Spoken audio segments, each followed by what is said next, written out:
Вот, знаешь, есть такой вопрос, что если государство перестает быть защитником своего народа, а вместо этого становится его главным, ну, колонизатором. То есть когда система начинает выкачивать ресурсы не откуда-то извне, а из собственных же граждан. Именно.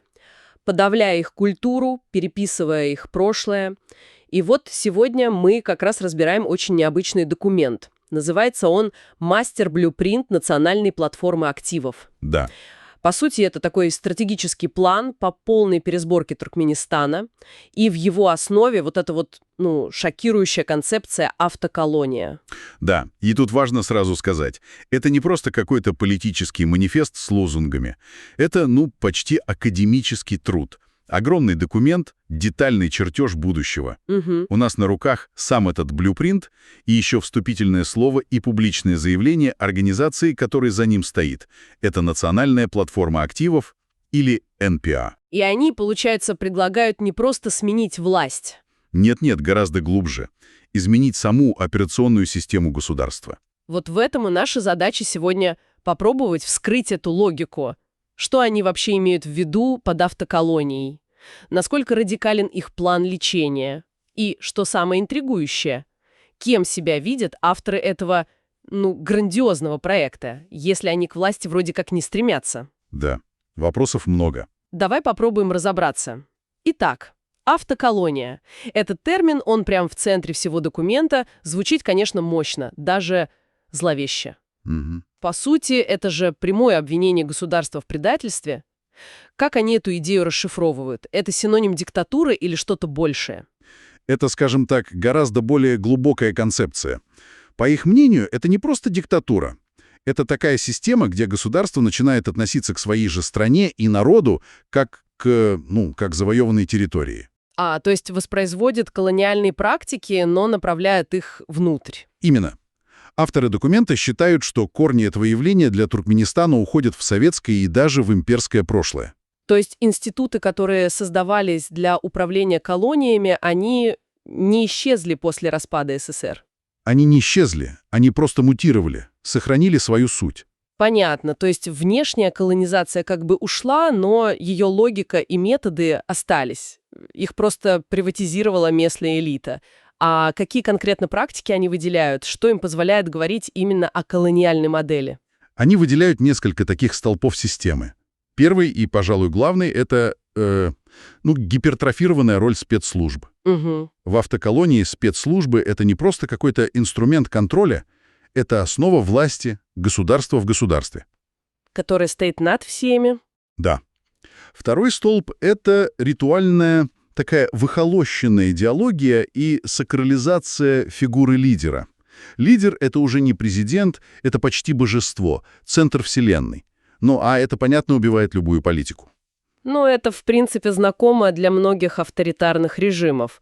А есть что-то, что делает эту модель вот именно колониальной? Есть, и это два следующих пункта. Третий — это целенаправленное подавление и, я бы сказал, упрощение национальной культуры и тотальный контроль над религией. Культура становится просто набором декораций. А не живым процессом? Совершенно верно. И четвертый, возможно, самый важный элемент в их концепции — это систематическое разрушение исторической памяти. То есть отрезают доступ к реальному прошлому? Да, и заменяют его мифами, которые обслуживают режим. Это лишает нацию корней, способности к самоанализу. По сути, это та же логика, с которой колонизаторы описывали неисторические народы, чтобы оправдать свое господство. Получается, они утверждают, что страна сама себя душит, используя методы внешних захватчиков. А что в документе названо самым разрушительным последствием? Где, по их мнению, вот эта точка невозврата, после которой все, страна перестает развиваться? Точка невозврата, согласно их анализу, это полная деградация институтов. Когда суды, парламент, образование — все это существует только на бумаге. А на деле имитация. Угу. И в таких условиях, как они пишут, любые реформы — это, как переставлять мебель в горящем доме. То есть улучшить автоколонию нельзя? Нельзя. Ее можно только полностью демонтировать. И начинать этот демонтаж нужно с сознания. с деколонизацией мышления. Картина, конечно, довольно мрачная. Если диагноз настолько серьезный, такая глубокая системная гниль, то каким же должно быть лечение? Они предлагают просто какой-то набор реформ или что-то более радикальное? Они предлагают нечто гораздо более масштабное. Это дорожная карта полной перестройки на 20 лет. На 20 лет? Да, это не реформы. Это именно управляемый снос старого здания и постройка нового на его же фундаменте. План разбит на 3 четких этапа. 20 лет? Это же целое поколение. Звучит просто невероятно амбициозно. Какой у них первый шаг? С чего этот марафон начинается? Первый этап, он рассчитан на 3 года, называется демонтаж.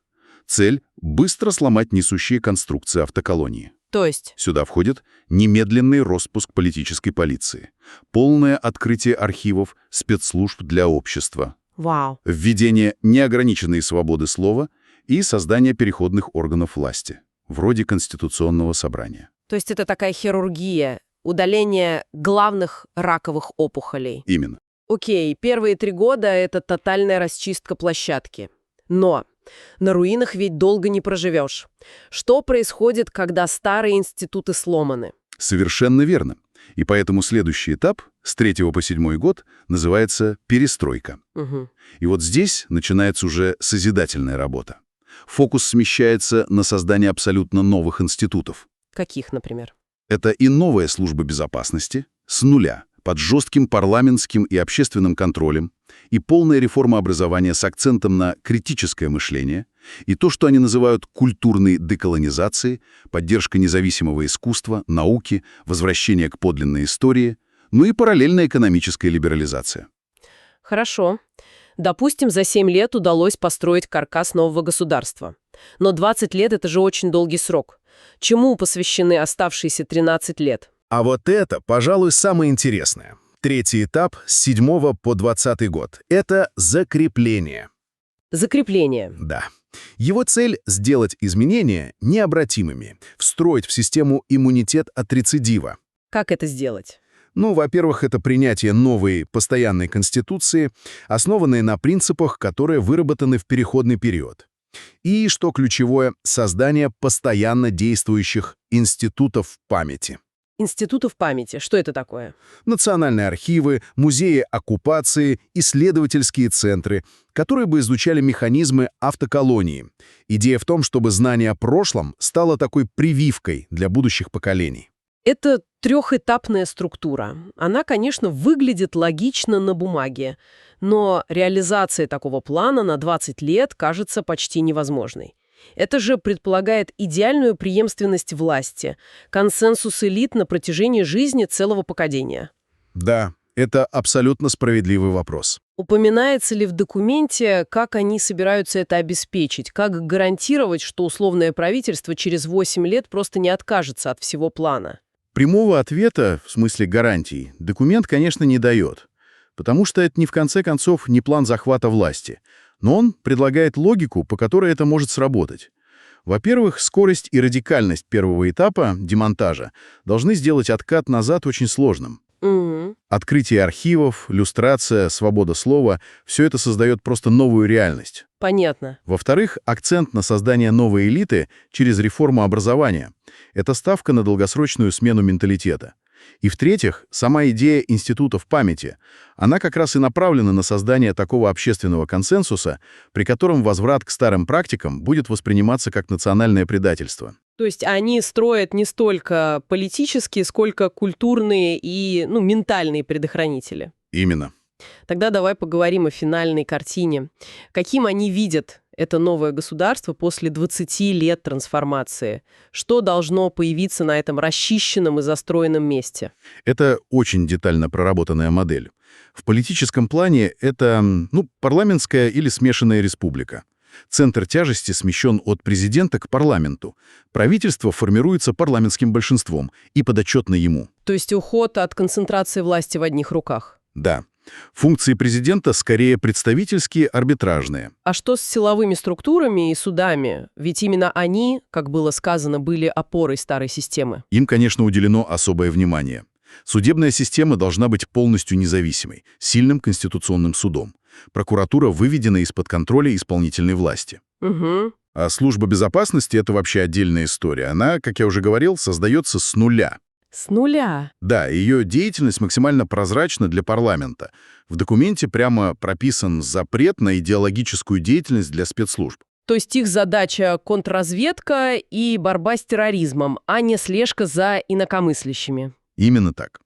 Слушай, а вот эта идея прописать запрет на культ личности и запрет автоколонии прямо в конституционные принципы, это же поразительно. Это выглядит как попытка встроить такой программный код, антивирус, прямо в ДНК нового государства. Это вообще распространенная практика? Это довольно радикальный, но не уникальный подход. Подобные защитные механизмы есть, например, в Конституции Германии. А, точно.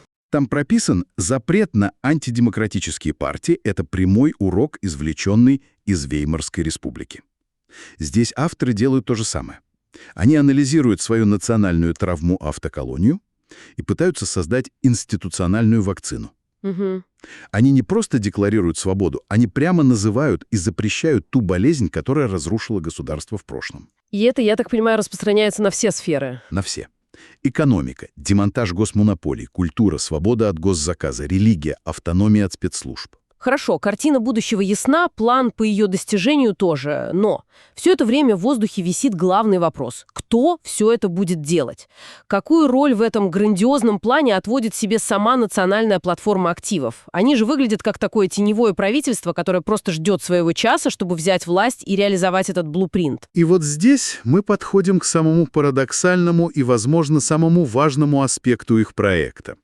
В сопроводительных документах, особенно в заявлении основателя Сапара и Клима, красной нитью проходит мысль. Какая? НПА — это не политическая организация. Они прямо и многократно заявляют, что не являются партией, не стремятся к власти и не будут участвовать в политической борьбе. Подожди, то есть они тратят годы на разработку детальнейшего плана по переустройству целой страны, но сами в этом участвовать как политическая сила не собираются. Именно так. Это выглядит как минимум странно. В чем тогда смысл? Они не боятся, что кто-то просто возьмет их чертежи и построит по ним что-то совсем другое? Но какую-нибудь новую, более изощренную автоколонию. Да. Этот риск они, очевидно, осознают. Но их логика иная. Они видят свою миссию не в том, чтобы стать строителями, а в том, чтобы создать интеллектуальную инфраструктуру для будущих строителей. Интеллектуальную инфраструктуру. Да. Они позиционируют себя как институт памяти, анализа, образования и будущего. Их задача, как они ее формулируют, это восстановить ту самую разрушенную историческую память и подготовить новое поколение лидеров, управленцев, интеллектуалов. Которые будут способны мыслить стратегически, опираясь на факты, а не на мифы. Да. То есть, если продолжать вот эту аналогию со стройкой, они не прорабы и не бригада рабочих. А архитектурное бюро? Архитектурное бюро, которое создает проект, и одновременно университет, который готовит инженеров, способных этот проект прочитать и воплотить в жизнь. Идеальная аналогия, и документ очень подробно описывает, как этот институт должен работать. У него есть своя структура. Какая? Архивный центр, который будет собирать и оцифровывать исторические документы, и аналитический центр, который будет производить исследования, отчеты, прогнозы. То есть их продукт — это не предвыборное обещание? Нет, это аналитические доклады и образовательные программы. У них даже прописана собственная долгосрочная стратегия развития тоже на 20 лет, параллельная государственной. И как выглядит их собственный 20-летний план? Он тоже разбит на фазы. Первые годы создания и защиты ядра института, сбор команды, запуск первых проектов, следующий этап расширения, создание международной сети партнеров, запуск образовательных программ для будущей элиты. Угу. А долгосрочная цель — через 10-20 лет трансформироваться в признанный национальный институт памяти и анализа, Который будет служить источником объективной информации для любого правительства. Да. Они строят фундамент, который, как они пишут, должен пережить поколения и политические режимы.